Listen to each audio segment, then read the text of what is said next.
अस्सलाम वालेकुम सामीन। 29 जुमादल ऊला की तारीख शुरू हो चुकी है, 23 दिसंबर है। ख़बर का उन्वान है, सरकार ने मुफ्त राशन की मुद्दत 1 साल के लिए और बढ़ा दी है।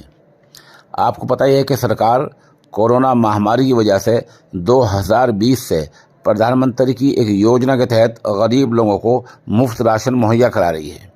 सरकारी तौर पर आज ये ऐलान किया गया है कि मुफ्त राशन की मुद्दत दिसंबर 2023 तक बढ़ा दी गई है।